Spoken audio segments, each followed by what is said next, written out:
Internet. I'm back to work at the cabin. I'm not going to get much done this afternoon though. It's raining and it's supposed to keep on for the next couple hours, so just get settled in and plan to do some work tomorrow. I also found that since I was here last, there's been a bear attack on my storage bin. I just keep my grilling stuff and some kindling in there, so no big deal. This happens every once in a while. I think maybe there's something they like about charcoal, or also snacked on my smoking chips, but I'll put that back together later.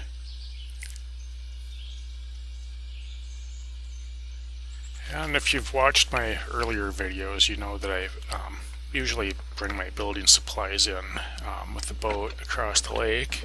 That's my preferred way of doing it, but I got a little bit of a problem now. The lake's still about a foot lower than usual, and the weeds have grown in really thick. And then I think also like some floating debris and bog has gotten hung up in there too. So I can get a boat through there, but not if it's full of building materials. So I had to switch to plan B and use the time machine to haul in my plywood. I did design this so that would be a possibility, but I was hoping not to ever have to haul 4x8 sheets on it. It's just I'd way rather be in the boat than on the ATV, and I also don't love the idea of having it potentially rain plywood sheets on my head, but got them all in without a problem, so it worked out fine. Here's a good time to throw in my construction disclaimer.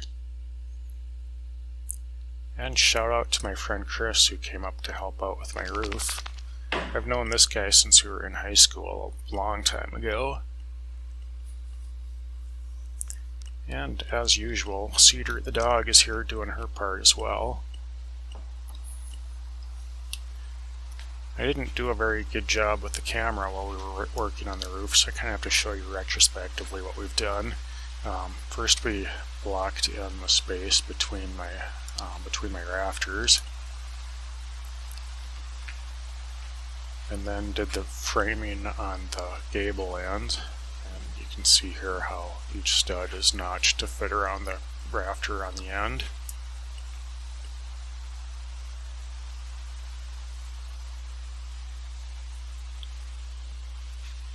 And my LVL beams to support the roof were done last time there in my last video. We didn't finish framing the last section yet because I'm going to put a window there on each end, so I'll come back to that later. If you've seen my earlier videos, you might notice that it's a lot less messy here than it used to be.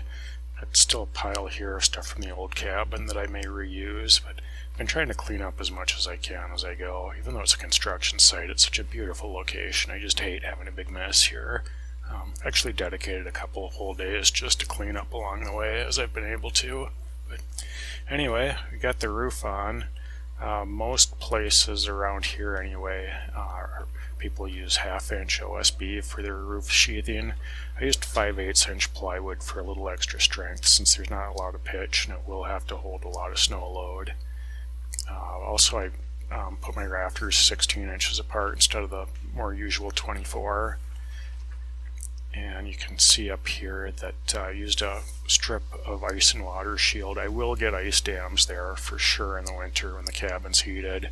It'll melt the snow off the roof, and once it gets over the eave it'll refreeze. So the ice and water shield should stop that from ever leaking. Then just synthetic roofing, and then reuse the old metal roof. Time for a nature break for a couple of trumpeter swans. These are the guys that were very nearly extinct. I see them every spring and fall here, but I have never seen them at this time of the year. There is a beaver dam and a pond back there, and I'm wondering if maybe they might have nested back there. Might have to make my way back and take a look. And I also took this still picture of them. I like this one. So we're going to go back-to-back nature breaks this time. This one's a highly unusual nighttime nature break, but there's a barred owl very near to my bunkhouse. I'm pretty sure I'll be able to find him. Yeah, right there. This happens once in a while. I found generally don't mind having a flashlight shined on them and their picture taken.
Hey, that sound is coming from my right. There's another owl out here.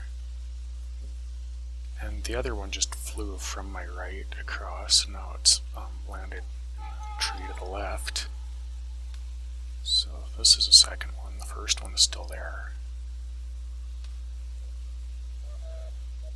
Here's the first one. Usually when people think of barred owls, they think of the common sound they make. The usual mnemonic is who cooks for you. But those of us in the know it's actually Goo Goo Gajoo, because all barred owls are big Beatles fans. They especially like the psychedelic stuff.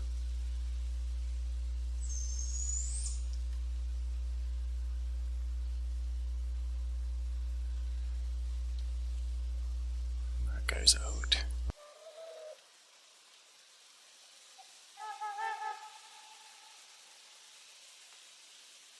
So just for perspective, here's where my owls were last night. I was filming from this little deck on the front of my bunkhouse, and one of them was in this white pine right here, and then the other one had been off on the right and flew over and landed in this other white pine.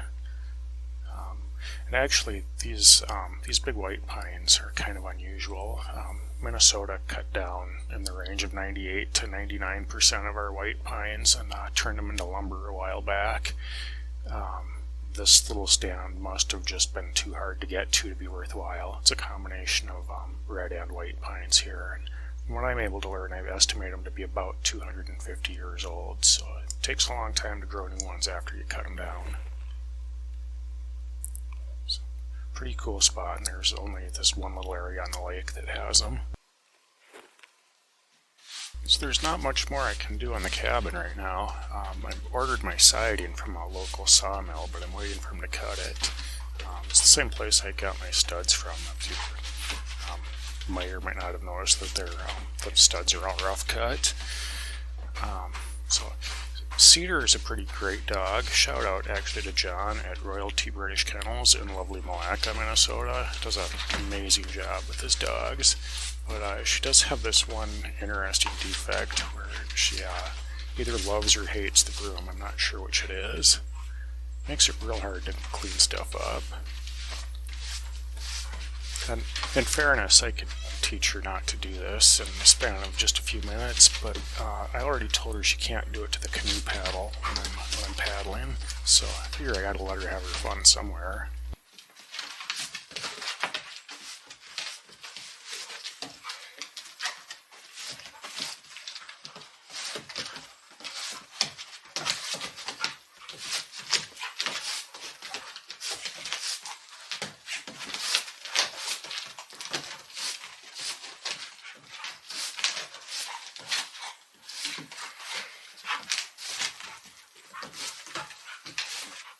So with nothing left to work on, I figured I may as well go for an afternoon paddle. I've barely had time to get out on the lake at all this summer. So a couple pointers for you. If you ever find yourself solo paddling a tandem canoe, turn it around backwards and sit in what would be the front seat because it's closer to the center of the canoe, and then throw some weight in the other end, the normal back of the canoe. Otherwise, if you just sit in the back and paddle it, the front will be way up in the air and the canoe will really just want to spin. The harder you paddle, the faster you'll spin.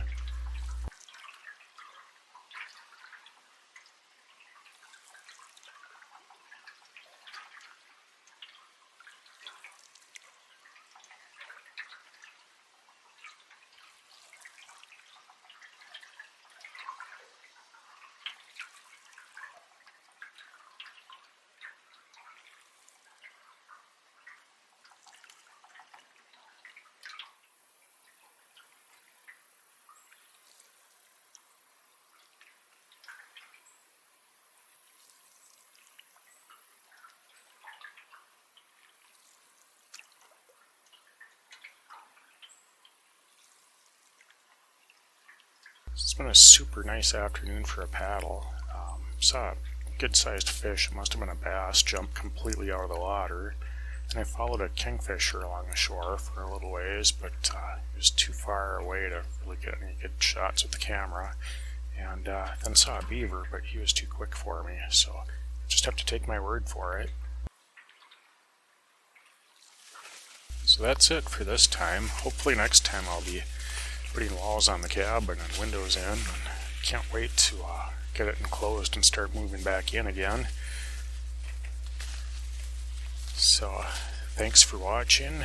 I'll leave you this time with a little shot from the trail that I take in and out. Usually this is just a little foot trail, but it's pretty worn right now from running the time machine on it quite a bit, hauling building materials. See you next time.